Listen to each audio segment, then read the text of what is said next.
Hello, my name is James Cressman, and today I'll be talking about the Iranian conflict and its shock on global oil markets and how Brent crude oil has gone up with the blockage of the Strait of Hormuz and 20% of global oil that remains contested. Let's set the stage. In early 2026, the U.S. launched its Operation Epic Fury, which included strikes on Iranian nuclear and military sites using stealth aircraft and precise munitions. Iran responded with military and drone attacks on U.S. bases in Qatar, the United Arab Emirates, and Bahrain, plus strikes on Israeli targets. The result was airspace closures around the Gulf, damage to petroleum facilities, and a near shutdown of the Strait of Hormuz. Critically, Iran entered this war already weak. Over 40% inflation, a collapsing rial, heavy sanctions, a ceasefire declared on April 8th, but on April 13th, the US imposed a blockade on Iranian ports. Their truce is fragile. And now, here's why this matters for oil prices. The Strait of Hormuz is a 21-mile wide choke point, and about 20% of global oil supply passes through it every day, along with significant natural gas volumes. When Iran restricted traffic through the strait, the IEA called it the largest supply disruption in the history of the global oil market. Those four numbers tell the story, the ones on the screen, of 1/5 of world oil, Brent at $102 a barrel as of April 13th, a 40% rise since the war began, and Iran itself supplying another 4% of world oil, much of which flows to China. Even after the ceasefire, ship traffic is still running far below pre-war levels. Now, let's talk about prices, where this chart tells the whole story. Before the war, Brent traded around $73 and WTI traded around $69. By March 2nd, both had surged 10 to 13% as the Strait of Hormuz traffic got restricted. Mid-March saw prices push into the high 80s, and on March 23rd, there was a temporary dip when President Trump announced he'd pause strikes. And that dip is where one of the suspicious trading patterns shows up. Prices then spiked above 95 before the April 8th ceasefire pulled them back. And on April 13th, when the blockade was announced, Brent hit 102 and WTI hit 104, which was more than 50% above pre-war levels. Analysts now consider $100 the new floor, while the Strait of Hormuz remains contested.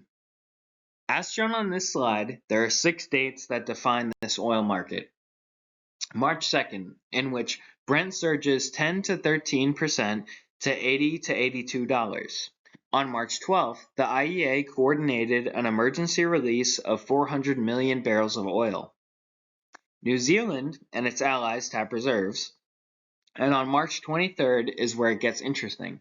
Just 15 minutes before Trump announced a pause on strikes, someone placed a $580 million bet that oil prices would fall. The trade paid out. April 7th saw the same pattern, this time $950 million in pre-announcement oil shorts ahead of the ceasefire declaration the next day. Those trades are now under investigation. April 13th, the U.S. imposed a port blockade, and we hit $102 Brent. The pattern here is real prices moving with politics, but also possibly with non-public information. This impact has been uneven but severe all around. In the Asia-Pacific region, the Philippines became the first country in the world to declare a state of national energy emergency on March 24th.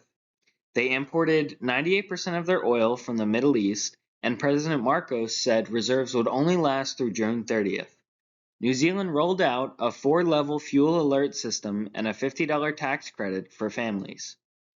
Australia relaxed diesel quality standards as hundreds of stations reported shortages. In Europe, Shell's CEO warned of April fuel shortages, and supermarket chain Asda was already seeing shortages at its stations. Iran, paradoxically, is profiting in the short term. They're exporting 1.85 million barrels per day, and they're charging up to $2 million per ship for the Strait of Hormuz transit. U.S. gas prices hit $4.12 a gallon, which is up 38% from before the war. The IEA estimates that if oil stays above $100, it adds roughly 0.8% to global inflation. Over $1.5 billion in suspicious pre-announcement short bets are now under investigation. The second-order effects are just as important. Food prices are pressured because fertilizer and packaging depend on petroleum inputs, and airlines and logistics are absorbing jet fuel costs and rerouting around the Gulf airspace closures. And all of this is landing on an economy already struggling with tariffs, persistent inflation, and weakening employment. This is a fresh energy shock on top of existing pressures. Now, let's go over the outlook and the key risks, of which there are 4 risks to watch. First is ceasefire fragility. The April 8th truce is already strained by the April 13th blockade, and the IRGC is threatening harsh responses to any military vessels near the Strait of Hormuz. Second, escalation scenarios. If the U.S. Navy intercepts Allied or Chinese vessels paying Iranian tolls, we have a whole new flashpoint. And third, a political risk. The insider trading probes into those $1.5 billion in pre-announcement oil shorts could force real transparency reforms. And finally, fourth, structural shifts. Renewable energy is suddenly much more cost competitive, and historically, these Middle East shocks drive petrodollar capital into prime real estate.